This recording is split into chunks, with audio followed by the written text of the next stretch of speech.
tilmaam academy. bismillahi raxmaan raxiim mar kale kusoo dhawaada iyo kooriskeennii English Vocabulary in Use Chapter 17 ayaa maanta qaadan doonaa insha allah. waxaana uga hadli doonaa your phone, taleefankaaga ayaarna maanta inaan ku kala barno ereyadiisa iyo sida loo isticmaalo iyo luqluqyadiisa insha allah. Okay, parts of a phone. marka waxaan ku bilaabi doonaa mobileka qaybihiisa kala duwan magacyada uu kala leeyahay. bal marka hore ila dhegeysta kadibna aan ka daba dhahno insha allah. A. Parts of a phone. Camera, Camera, screen, screen, apps, apps, power button, power button, phone case, phone case, battery, battery, charger, charger, SIM card, SIM card. macna uma baahan in la macneeyo. Camera waa taqaanaa kaamirada wataas, screen shaashadaas, apps waxaa laga soo gaabiya applications ayaa laga soo gaabiyaa. Twitter waa app oo hadda like haddaa fiirisid midka kale app kale waaye waxyaabahaas oo kale. Power button meesha laga shido ama laga damiyo.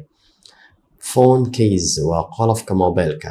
hadhow markaad dukaanka tagtid sadheysaa can you have a phone case please adhigi kartaa. ma haysaa phone case. kadibna mobilekaad arto oo sheegi kartaa markaas phone case ma haysaa dhehaysaa. qolof mobile ma haysaa. Battery waa taqaanaan. Charger, do you have a charger please. qof deris kula oo tagto waxaa dhehaysaa do you have a charger please. SIM car waa kaasaa SIM car. Okay, waa ka tegi doonaa section B aan fiirino markaan. B. Using a smartphone. Ramesh takes a lot of selfies and posts them online. Lisa didn't answer her phone, so I left a voicemail. Can you text me the address of the restaurant? I haven't been there before. I've just got a message from Andy. He wants to know if we're going to the party. You can download an app with a dictionary to help you when you write in English. While she was on holiday, Kelly called her family every day. Alright, using a smartphone. Telefoonka sida loo isticmaalaa, smartphoneka qaabka loo isticmaalaa. bal asma fiirino bal. Ramesh takes a lot of selfies and posts them online. wiilkan loo yaqaano Ramesh takes a lot of selfies. wuxuu markasta iska qaadaa a lot of selfies. Selfie waxa waaye telefoonada sawirka adiga iska qaadaysa kaliga. Selfie ayaa loo yaqaanaa. sawirkan sida ka muuqata fiiri wuxuu sameynayaa selfie ayuu sameynayaa dabarka asaga sawiraya. A lot of selfies and post them online. kadib wuxuu soo dhigaa online ayuu soo dhigaa. Lisa didn't answer her phone. Lisa telefoonada ma qabato iyada, so I left a voicemail. kadib waxaan u reebaa voicemail, fariin ayaan u reebaa. fariin yar oo soconayso 30 second ayaan ugu gudbiyaa waxa aan rabo voicemail. Can you text me the address of the restaurant. ma ii soo qori kartaa. Can you text me the address of the restaurant. maqaayada ayada ahayd addresskeeda ma ii soo qori kartaa. I haven't been there before. weli ma tegin maqaayadaas. magaceeda la maqlay maadaama adi hadda ka hor tagtay fadlan ii soo qor Amina. I have just got a message. waxaan helay fariin message ayaan helay from Andy. Andy ayaan waxaan ka helay fariin. He wants to know if we are going to the party. wuxuuna rabaa inuu ogaado inaan aadeyno xafladda.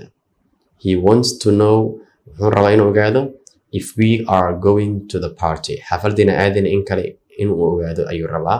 sidaas darteed ayuu wuxuu iisoo diray fariin ayaan ka helay. I have just got a message. Okay, you can download an app. waxaad soo degsan kartaa app ama application ayaad soo degsan kartaa with a dictionary. dictionary ayaad soo degsan kartaa to help you when you write in English. marka English inaad qorto rabtid waa in app oo mobilkaas kugu jiraa oo dictionary ah ereyada kuu macneynaya iyo waxyaabahaas oo kale. so ereygan muhiima markaas. You can download an app. Okay, while she was on holiday, inta fasaxa ku jirtay, Kelly called her family every day. waxay soo wacday Kelly gabadhaas her family keeda waxay soo wacday waxay soo waceysay ama soo wacday every day ay soo waceysay okay expressions ayaan kusoo gabagabayn doonaa chapterkan oo ah ayadoo la isticmaalayo si caadi ah markaan bal haba ila dhegeysta C. Expressions. Can you read that message on my phone, please? My hands are wet. It's locked.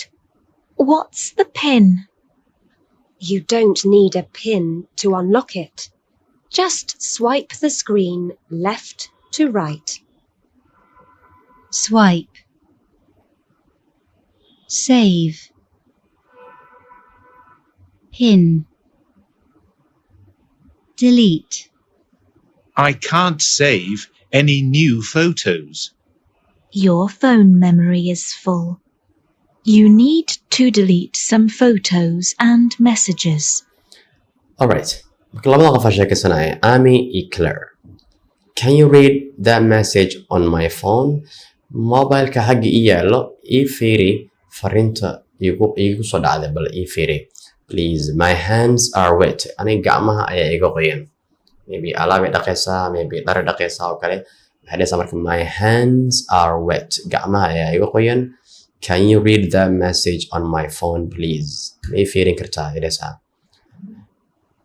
qofkan kale wuxuu leeyahay it's locked telefonka wuu xiran yahay locked log ayaa ku xiran what's the pin ma ii sheegi kartaa pinka ama passwordka ma ii sheegi kartaa you don't need a pin to unlock it ma u baahnid pin ama password uma baahnid si aa u furtid just swipe the screen shaashada le bis saan siimina to the left to right sans oo dhe bis left to right sans ka dheh automatic asaga furmi doono sometimes swipe up arkaysa u lahaay from swipe left to right okay marka jagsi asaga furmi doono labada markaas kale marka swipe ergaas muhiim oo markaa fahantaan swipe jagsi waa macnaha save garay pin mid ka hadda barno passwordka kala qorayo pin delete tirtir I can't save any new photos